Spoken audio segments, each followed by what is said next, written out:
Hi, ನಾನು Sandeep from tech in Kannada. ಇವತ್ತು ನನ್ನ ಮುಂದೆ ಪೋಕೋದವರು ಹೊಸದಾಗಿ ಲಾಂಚ್ ಮಾಡಿದಂಥ ಪೋಕೋ F7 5G ಸ್ಮಾರ್ಟ್ಫೋನ್ ಇದೆ. ಈ ಫೋನನ್ನು ಪೋಕೋದವರು ಕೇವಲ 30,000 ರೂಪಾಯಿಗೆ ಲಾಂಚ್ ಮಾಡಿದ್ದಾರೆ.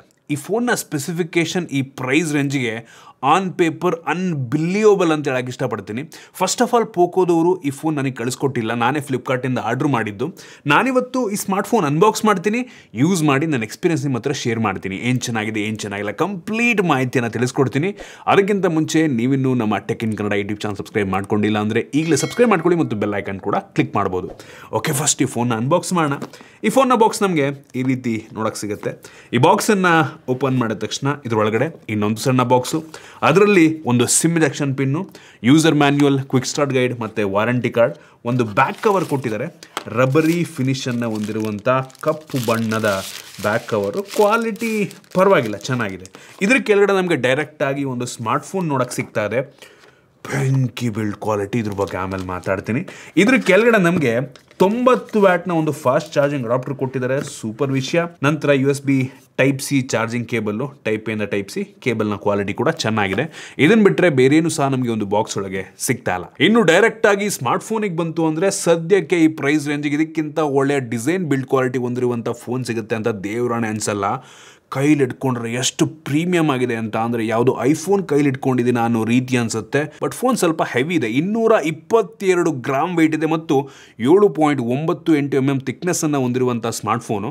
ಈ ಫೋನ್ನ ಫ್ರಂಟು ಮತ್ತು ಬ್ಯಾಕ್ ಎರಡೂ ಸಹ ಗೊರಿಲ್ಲಾ ಗ್ಲಾಸ್ 7i ಪ್ರೊಟೆಕ್ಷನ್ ಆಯಿತಾ. ಕ್ರೇಜಿ ವಿಷಯ. ಫ್ರಂಟಲ್ಲಿ ಒಂದು ಸಣ್ಣ ಪಂಚೋಲ್ ಕ್ಯಾಮ್ರಾ, ಆಲ್ರೆಡಿ ಅವರೇ ಸ್ಕ್ರೀನ್ ಗಾರ್ಡ್ ಹಾಕಿದ್ದಾರೆ, ಒಳ್ಳೆ ವಿಷಯ. ಬೆಜಲ್ ಅಂತೂ ಯೂನಿಫಾರ್ಮ್ ಆಗಿದೆ, ಫ್ರಂಟಿಂದ ಹೆವಿ ಪ್ರೀಮಿಯಮ್ ಆಗಿ ಕಾಣುತ್ತೆ. ಹಿಂದಕ್ಕೆ ಬಂತು ಅಂತ ಅಂದರೆ ಸ್ಟ್ರಾಂಗ್ ಗ್ಲಾಸು, ಬಟ್ ಈ ಒಂದು ಪರ್ಟಿಕ್ಯುಲರ್ ಸೈಬರ್ ಸಿಲ್ವರ್ ಕಲರ್ ಆಯಿತಾ, ಇದೇನೋ ಲಿಮಿಟೆಡ್ ಎಡಿಷನ್ ಅಂತೆ, ಹೆವಿ ಸ್ಮಡ್ಜಸ್ ಆಗುತ್ತೆ ಆಯಿತಾ. ಮಿರರಿ ಫಿನಿಶ್ ಇರೋದ್ರಿಂದ ಸ್ಮಡ್ಜಸ್ ಹೆವಿ ಎದ್ದು ಕಾಣುತ್ತೆ. ತುಂಬ ಯುನೀಕ್ ಆಗಿದೆ ಕಲರ್ ಆಯಿತಾ, ಹೆವಿ ಪ್ರೀಮಿಯಮ್ ಆಗಿದೆ. ಒಂಥರ ಡ್ಯುಯಲ್ ಟೋನು, ಟೆಕ್ಸ್ಚರ್ ಎಲ್ಲ ಕೊಟ್ಟಿದ್ದಾರೆ. ಇಲ್ಲಿ ಸ್ನ್ಯಾಪ್ಡ್ರ್ಯಾಗನ್ ಲೋಗೋ ಸಹ ಇದೆ, ಸಖತ್ತಾಗಿದೆ ಮಾತ್ರ. ಹಿಂದ್ಗಡೆಯಿಂದ ಅವರು ಸ್ಮಡ್ಜಸ್ ಆದ್ರೂ ಹೆವಿ ಪ್ರೀಮಿಯಮ್ ಆಗಿ ಕಾಣುತ್ತೆ. ಮತ್ತು ಹಿಂದ್ಗಡೆ ಈ ಕ್ಯಾಮ್ರಾ ಮಧ್ಯದಲ್ಲಿ ನೋಡ್ತಾ ಇದ್ದೀರಾ, ಇದಕ್ಕೆ ನಿಯಾನ್ ಫ್ಲೇರ್ ಡೆಕೋ ಅಂತ ಕರೀತಾರೆ. ಇದು ಏನೋ ಒಂದು ಯುನೀಕ್ ಲುಕ್ಕನ್ನು, ಫ್ಲ್ಯಾಶಿ ಲುಕ್ಕನ್ನು ಕೊಡುತ್ತೆ. ಹಿಂದ್ಗಡೆ ನಮಗೆ 2 ಕ್ಯಾಮ್ರಾ ಇದೆ ಮತ್ತು ಈ ಫೋನಲ್ಲಿ optical in display fingerprint sensor ಕೊಟ್ಟಿದ್ದಾರೆ. ಅಲ್ಯೂಮಿನಿಯಂ ಫ್ರೇಮ್ ಇದೆ ಆಯಿತಾ, ಸೊ ಒಂದು ರೀತಿ ಪ್ರೀಮಿಯಂ ಫೀಲ್ನ ನಮಗೆ ಕೊಡುತ್ತೆ. USB ಟೈಪ್ ಸಿ ಪೋರ್ಟ್ ಇದೆ, ಯಾವುದೇ ಹೆಡ್ಫೋನ್ ಜಾಕ್ ಇಲ್ಲ ಮತ್ತು ಡೆಡಿಕೇಟೆಡ್ SD ಕಾರ್ಡ್ ಸ್ಲಾಟ್ ಕೂಡ ಇಲ್ಲ. ಬರೀ 2 ಸಿಮ್ಮನ್ನು ನಾವು ಹಾಕೊಬೋದು.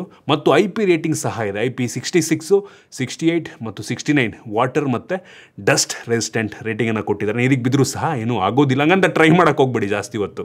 ಮತ್ತು ಈ ಫೋನ್ ಸದ್ಯಕ್ಕೆ 3 ಡಿಫ್ರೆಂಟ್ ಕಲರ್ನಲ್ಲಿ ಲಾಂಚ್ ಆಗಿದೆ. ನಿಮ್ಗೆ ಇಷ್ಟ ಬಂದು ನೀವು ಪರ್ಚೇಸ್ ಮಾಡ್ಬೋದು. ನಂಗಂತೂ ಈ ಫೋನ್ನ ಡಿಸೈನ್ ಮತ್ತು ಬಿಲ್ಡ್ ಕ್ವಾಲಿಟಿ ಈ ಪ್ರೈಸ್ ರೇಂಜ್ಗೆ ಅನ್ಬಿಲಿಯಬಲ್ ಅಂತ ಅನ್ನಿಸ್ತು. ಇನ್ನು ಡಿಸ್ಪ್ಲೇಗೆ ಬಂತು ಅಂದರೆ 6.83 ಇಂಚಿನ 1.5K ರೆಸೊಲ್ಯೂಷನ್ ಹೊಂದಿರುವಂಥ POLED ಡಿಸ್ಪ್ಲೇ ಇದೆ. ಮೋಟೋ ಫೋನಲ್ಲೂ ಸಹ ಇದೇ POLED ಡಿಸ್ಪ್ಲೇ ಇರುತ್ತೆ. ಈ ಫೋನಲ್ಲಿ 120 ಹರ್ಟ್ಜಿಂದು ಅಡಾಪ್ಟಿವ್ ರಿಫ್ರೆಶ್ ರೇಟ್ ನಮಗೆ ಸಿಗ್ತಾ ಇದೆ ಮತ್ತು ಹೆವಿ ಬ್ರೈಟ್ ಆಗಿದೆ. ಬಿಸಿಲಿಗೆ ಹೋದ್ರೂ ಸಹ ತುಂಬ ಬ್ರೈಟಾಗಿ ನಮಗೆ ಡಿಸ್ಪ್ಲೇ ಕಾಣುತ್ತೆ. 3200 ನಿಟ್ಸ್ ಪೀಕ್ ಬ್ರೈಟ್ನೆಸ್ ಆಯಿತಾ, ಕ್ರೇಜಿ ವಿಷಯ. HDR10+ ಸಪೋರ್ಟ್ ಮಾಡುತ್ತೆ, ಡಾಲ್ಬಿ ವಿಷನ್ನ ಕೂಡ ಸಪೋರ್ಟ್ ಮಾಡುತ್ತೆ. ಇದು 12 ಬಿಟ್ ಡಿಸ್ಪ್ಲೇ ಆಯಿತಾ, 68 ಬಿಲಿಯನ್ ಕಲರ್ಸನ್ನು ಸಪೋರ್ಟ್ ಮಾಡುತ್ತೆ, ವಿವಿಡ್ ಕಲರ್ಸು. 100% DCI-P3 ಕಲರ್ ಗಾಮೆಟ್ ನಮಗೆ ಸಿಗುತ್ತೆ. ಟಚ್ ಸ್ಯಾಂಪ್ಲಿಂಗ್ ರೇಟ್ ಕೂಡ ಜಾಸ್ತಿ ಇದೆ, 480 ಹರ್ಟ್ಸಿಂದು. ಮತ್ತು PWM ಡಿಮ್ಮಿಂಗ್ ಕೂಡ ಅಷ್ಟೇ ತುಂಬ ಜಾಸ್ತಿ ಇದೆ. ಕಣ್ಣಿಗೆ ನಿಮಗೆ ಸ್ವಲ್ಪ ಇರಿಟೇಷನ್ ಫೀಲ್ ಆಗೋದಿಲ್ಲ. ವೆಟ್ ಟಚ್ ಸಹ ಸಿಗ್ತದೆ, ಕೈ ಒದ್ದಾಗಿದ್ರೂ ಸಹ ಮತ್ತು ನೀವೇನಾದ್ರು ಕೈಗೆ ಗ್ಲೌ ಹಾಕಿದ್ರೂ ಸಹ ನೀವು ಆರಾಮಾಗಿ ಈ ಫೋನ್ ಡಿಸ್ಪ್ಲೇಯನ್ನು ಯೂಸ್ ಮಾಡ್ಬೋದು. ಡಿಸ್ಪ್ಲೇ ಚೆನ್ನಾಗಿದೆ ಈ ಪ್ರೈಸ್ ರೇಂಜಿಗೆ. ಇನ್ನು ಸ್ಟೋರೇಜ್ ವೇರಿಯಂಟಿಗೆ ಬಂತು ಅಂದರೆ ಸದ್ಯಕ್ಕೆ 2 ಸ್ಟೋರೇಜ್ ವೇರಿಯಂಟಲ್ಲಿ ಲಾಂಚ್ ಆಗ್ತಾ ಇದೆ.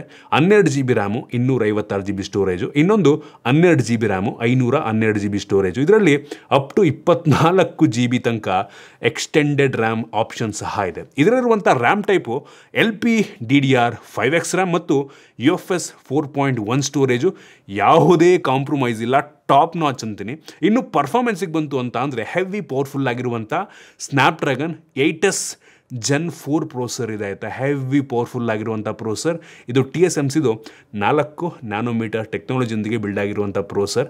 ನಾವು ಅಂಥದ್ದು ಬೆಂಚ್ ಮಾರ್ಕನ್ನು ಚೆಕ್ ಮಾಡ್ದಂಗೆ 18,25,000 ರೇಟಿಂಗನ್ನು ಕೊಡ್ತಾ ಇದೆ ಈ ಪ್ರೈಸ್ ರೇಂಜಿಗೆ.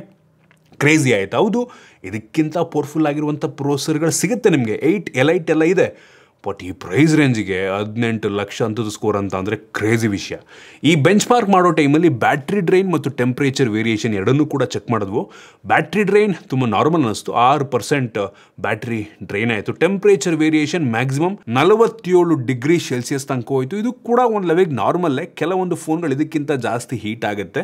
ಮತ್ತು ಈ ಫೋನಲ್ಲಿ ಲಿಕ್ವಿಡ್ ವೇಪರ್ ಚೇಂಬರ್ ನಮಗೆ ಸಿಗ್ತಾ ಇದೆ. ಇದಕ್ಕೆ ಪೋಕೋನವರು ಐಸ್ ಲೂಪ್ ಸಿಸ್ಟಮ್ ಅಂತ ಕರೀತಾರೆ ಆಯಿತಾ. ಇದರಲ್ಲಿ 6000 mm² ಇಂದು ಈ ಡೆಸಿಪೇಷನ್ ಏರಿಯಾ ನಮಗೆ ಸಿಗ್ತಾ ಇದೆ, ಒಂದು ಒಳ್ಳೆಯ ವಿಷಯ. ಮತ್ತು ನಮ್ಗೆ ಇದರಲ್ಲಿ ಗೇಮಿಂಗಿಂದು ವೈಲ್ಡ್ ಬೂಸ್ಟ್ 4.0 ಸಿಗ್ತಾ ಇದೆ. ಸೊ ಇದೇನಪ್ಪ ಮಾಡುತ್ತೆ ಅಂತ ಅಂದರೆ ಸ್ವಲ್ಪ ರೆಸ್ಪಾನ್ಸಿವ್ UI ನಮಗೆ ಕೊಡುತ್ತೆ, ಹೈ ರಿಫ್ರೆಶ್ ರೇಟನ್ನು ಕೊಡುತ್ತೆ, ಬ್ರೈಟ್ನೆಸ್ನ ಕೂಡ ಸ್ವಲ್ಪ ಜಾಸ್ತಿ ಮಾಡುತ್ತೆ ಮತ್ತು ಹೈ ಇಮೇಜ್ ರೆಂಡರಿಂಗನ್ನು ಕೂಡ ಮಾಡುತ್ತೆ. ನಾವು BGMIನಲ್ಲಿ ಚೆಕ್ ಮಾಡ್ದಂಗೆ ಸ್ಮೂತಲ್ಲಿ ಎಕ್ಸ್ಟ್ರೀಮ್ ಪ್ಲಸ್ ತನಕ ಹೋಗುತ್ತೆ ಆಯಿತಾ. ಇದು ಒಂದು ರೀತಿ 90 FPS ಗೇಮ್ ಪ್ಲೇ. ರಿಫ್ರೆಶ್ ರೇಟನ್ನು ಬೂಸ್ಟ್ ಮಾಡ್ಬೋದು, ಬಟ್ ನೇಟಿವ್ ಆಗಿ 120 FPS ಗೇಮ್ ಪ್ಲೇ ಸಪೋರ್ಟ್ ಕೊಟ್ಟಿದ್ರೆ ಇನ್ನೂ ಚೆನ್ನಾಗಿರ್ತಾ ಇತ್ತು. ಇದು ಸ್ಮೂತಾಗೆ ಪ್ಲೇ ಆಗುತ್ತೆ ಬೇಸಿಕ್ ಸೆಟ್ಟಿಂಗಲ್ಲಿ. ಮ್ಯಾಕ್ಸಿಮಮ್ ಅಂತ ಅಂದರೆ ಅಲ್ಟ್ರಾ HDRನಲ್ಲಿ ಅಪ್ ಟು ಅಲ್ಟ್ರಾ ಗ್ರಾಫಿಕ್ ತನಕ ಹೋಗುತ್ತೆ. ಇದರಲ್ಲೂ ಕೂಡ ಪ್ಲೇಯಬಲ್ ಇದೆ. ಆಬ್ವಿಯಸ್ಲಿ ಪ್ರೋಸೆಸರ್ ತುಂಬ ಪವರ್ಫುಲ್ ಆಗಿರೋದ್ರಿಂದ ತಲೆ ಕೆಡಿಸ್ಕೊಳ್ಳೋ ಅವಶ್ಯಕತೆ ಇಲ್ಲ. ಇನ್ನು ಡೈರೆಕ್ಟಾಗಿ ಕ್ಯಾಮ್ರಾಗೆ ಬಂತು ಅಂತ ಅಂದರೆ ಹಿಂದ್ಗಡೆ ನಮಗೆ 2 ಕ್ಯಾಮ್ರಾ ಸಿಗ್ತಾ ಇದೆ. ಇದು ಒಂದು ರೀತಿ ಡ್ಯುಯಲ್ ಸೋನಿ ಕ್ಯಾಮ್ರಾ ಅಂತ ಅನ್ಬೋದು. 50 MP main sensor, f1.5 aperture ಆಯಿತಾ. IMX882 sensor. ಇದರಲ್ಲಿ ನಮಗೆ OIS ಮತ್ತು EIS ಎರಡೂ ಕೂಡ ಸಿಗ್ತಾ ಇದೆ. ತುಂಬ ಸ್ಟೇಬಲ್ ಶಾರ್ಟ್ಸ್ಗಳು ನಮಗೆ ಸಿಗುತ್ತೆ ಆಯಿತಾ. ಇದು ತೆಗೆಯುವಂಥ ಫೋಟೋ ಏನೋ ಅನ್ಬಿಲಿಯಬಲ್ ಅಂತ ಅನ್ನಲ್ಲ, ಪರವಾಗಿಲ್ಲ ಅಂತೇನೆ ಆಯಿತಾ. ಏನೋ ಇದಕ್ಕಿಂತ ಒಳ್ಳೆಯ ಕ್ಯಾಮ್ರಾ ಫೋನ್ಗಳು ಈ ಪ್ರೈಸ್ ರೇಂಜಿಗೆ ಆರಾಮಾಗಿ ಸಿಗುತ್ತೆ. ದ ಬೆಸ್ಟ್ ಕ್ಯಾಮ್ರಾ ಅಂತ ಅನ್ನಲ್ಲ. ಡೇ ಲೈಟಲ್ಲಿ ಚೆನ್ನಾಗಿ ತೆಗೆಯುತ್ತೆ, ಲೋ ಲೈಟಲ್ಲಿ ಸ್ವಲ್ಪ ಸ್ಟ್ರಗಲ್ ಮಾಡುತ್ತೆ ಅಂತ ಅನ್ನಿಸ್ತು ನನಗೆ. ಸ್ವಲ್ಪ ಡಾರ್ಕಿಶ್ ಬರ್ತಾ ಇದೆ ಕೆಲವೊಂದು ಶಾರ್ಟ್ಸ್ಗಳು ಅಂತ ಅನ್ನಿಸ್ತು. ಒಂಥರ ವಾಸ್ಟ್ ಔಟ್ ಆಗಿರೋ ಥರ, ಅಂದರೆ ಕಲರ್ಸ್ ಎಲ್ಲ ಅಷ್ಟು ಪಾಪ್ ಆಗ್ತಿಲ್ಲ, ಕಣ್ಣಿಗೆ ನೋಡೋದಕ್ಕೆ ಚೆನ್ನಾಗಿ ಕಾಣ್ತಿಲ್ಲ ಅನ್ನಿಸ್ತು ಆಯಿತಾ. ಕೆಲವೊಂದು ಫೋನ್ಗಳು ಓವರ್ ಸ್ಯಾಚುರೇಟ್ ಮಾಡಿ ಕಣ್ಣಿಗೆ ಚೆನ್ನಾಗಿ ಕಾಣೋ ರೀತಿ ಮಾಡುತ್ತೆ, ಬಟ್ ಆ ರೀತಿದೇನು ಸದ್ಯಕ್ಕೆ ಮಾಡ್ತಾ ಇಲ್ಲ. ಮೋಸ್ಟ್ಲಿ ಫ್ಯೂಚರ್ ಅಪ್ಡೇಟ್ನಲ್ಲಿ ಅದನ್ನು ಫಿಕ್ಸ್ ಮಾಡಬಹುದೇನು.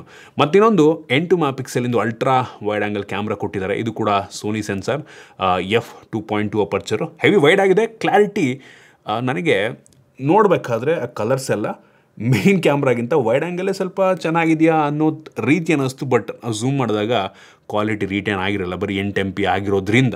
ರೇರ್ ಕ್ಯಾಮ್ರಾ ಪರವಾಗಿಲ್ಲ, ಔಟ್ ಆಫ್ ದ ವರ್ಲ್ಡ್ ಅನ್ನಲ್ಲ, ಒಂದು ಲೆವೆಲಿಗೆ ಚೆನ್ನಾಗಿದೆ. ಇನ್ನು ಫ್ರಂಟ್ ಕ್ಯಾಮ್ರಾಗೆ ಬಂತು ಅಂದರೆ 20 MP ಸೆಲ್ಫಿ ಕ್ಯಾಮ್ರಾ ಆ್ಯಕ್ಚುಲಿ ಚೆನ್ನಾಗಿದೆ, ಇಷ್ಟ ಆಯ್ತು ನನಗೆ. ಸ್ವಲ್ಪ ಮೇಕಪ್ ಮಾಡಿರೋ ರೀತಿ, ಚೆನ್ನಾಗಿ ಕಾಣೋ ರೀತಿ ಔಟ್ಪುಟ್ಟನ್ನು ಕೊಡುತ್ತೆ. ನನಗಂತೂ ಇಷ್ಟ ಆಯಿತು. ಇದರಲ್ಲಿ ನಾವು ವೀಡಿಯೋ ಮೋಡಿಗೆ ಸ್ವಿಚ್ ಮಾಡಿದ್ರೆ ಒಂದು ಲೆವೆಲಿಗೆ ವೈಡ್ ಆಗಿದೆ ಆಯಿತಾ. ಸೊ ನೀವೇನಾದರೂ ವ್ಲಾಗ್ ಏನಾರು ಮಾಡ್ತೀರಾ ಅಂದರೆ ಅಂಥವ್ರಿಗೆ ಯೂಸ್ ಆಗುತ್ತೆ. ಬಟ್ ಒಂದು ಪ್ರಾಬ್ಲಮ್ ಏನಪ್ಪ ಅಂದರೆ ಈ ಫೋನ್ನ ಫ್ರಂಟ್ ಕ್ಯಾಮ್ರಾ ಬರೀ full HD 60 FPS video record ಮಾಡುತ್ತೆ. Rear camera 4K 60 FPS video record ಮಾಡುತ್ತೆ. ಫ್ರಂಟ್ ಕ್ಯಾಮ್ರಾನು 4K ಕೊಟ್ಟಿದ್ರೆ ಚೆನ್ನಾಗಿರ್ತಾ ಇತ್ತು.